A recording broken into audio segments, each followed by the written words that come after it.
नमस्कार मित्रांनो. सर्वप्रथम माझ्याकडून आपणा सर्वांना दिवाळीच्या हार्दिक हार्दिक शुभेच्छा.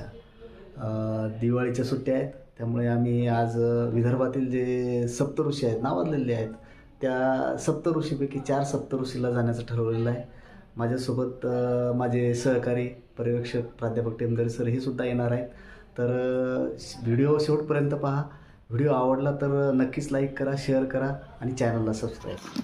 व्हिडिओ दिवाळीच्या सुट्टीतली लय मित्रांनो, व्हिडिओ टाकायला थोडा उशीर झाला.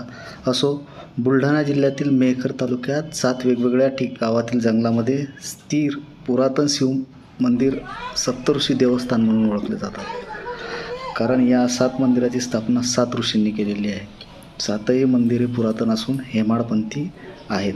आम्ही आलेलो आहोत आता सध्या देळपला. देळप येथे जे आहे बगदालभ्य ऋषी आहेत. या इथे बगदालभ्य ऋषींनी शिवलिंगाची स्थापना करून त्या ठिकाणी ते तपश्चर्या करत होते.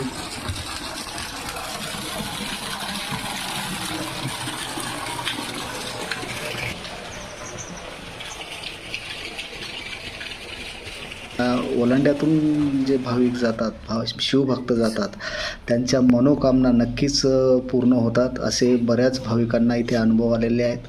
आमचे सरसुद्धा ओलांड्यातून येत आहेत. त्यांच्यासुद्धा काही मनोकामना पूर्ण होत अशी मी सुद्धा प्रार्थना करतो. तर हे जे मंदिर आहेत हे अजिंठा डोंगर जो आहे, अजिंठा डोंगर रांगा, त्या डोंगर रांगामध्ये बसलेलं आहे. तर सुंदर असं वातावरण आहे. 7 वेगवेगळे ऋषी आहेत, अगदी प्राचीन आहेत. जंगल झाडातील नैसर्गिकदृष्ट्या देखण्या ठिकाणी हे बसलेले आहेत. देळपनंतर आम्ही मधातच एक जब्बारखा बाबा म्हणून प्रसिद्ध ठिकाण आहे उटीला, त्या ठिकाणी सुद्धा जाणार. हे 7 ऋषी आहेत. या इथे देळपलाच ची स्थापना केलेली आहे. 7ही ऋषी तुम्हाला इथे पाहायला मिळतात. देळपनंतर आम्ही उटीला जे हजरत जब्बारखा बाबा यांचं दर्शन घेणार आहोत. इथे सुद्धा बरेच भाविक भक्त दर्शनासाठी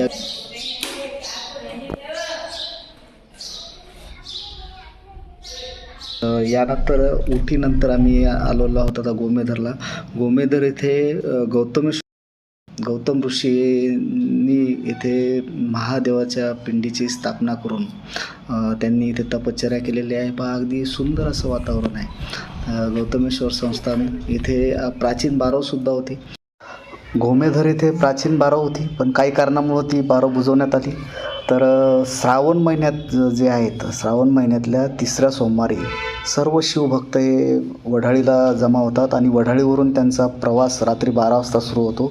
तर 12 वाजता सुरू झाल्याच्या नंतर सकाळी 7पर्यंत हे 7ही ऋषी अगदी 50 किलोमीटरचा प्रवास हे शिवभक्त एका रात्रीमध्ये पूर्ण करतात.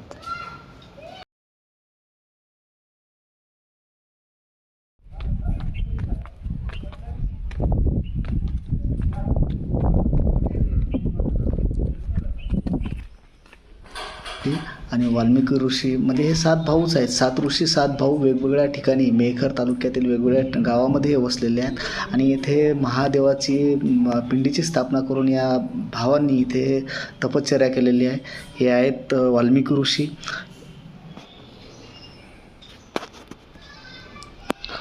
वरवंडवरून आम्ही आता चाललेलो आहोत. वरवंडवरून आम्ही पाथर्डीला जाणार आहोत. 4ही ऋषी आहेत, एकाच रोडवर आहेत. अगदी 2-2, 3-3 किलोमीटरच्या अंतरावर हे बसलेले आहे. तुम्ही एका दिवसामध्ये हे 4ही ऋषी करू शकता. तर हा पाथर्डीचा पाराशर ऋषी आहे. एक वातावरण पहा तुम्ही, सुंदर असं वातावरण आहे. हा आमचा शेवटचा ऋषी आहे. यानंतर जो आहे पाथर्डीनंतर ध्रुवपुरीनंतर विश्वी, म्हणजेच असे हे 7 ऋषी आहेत.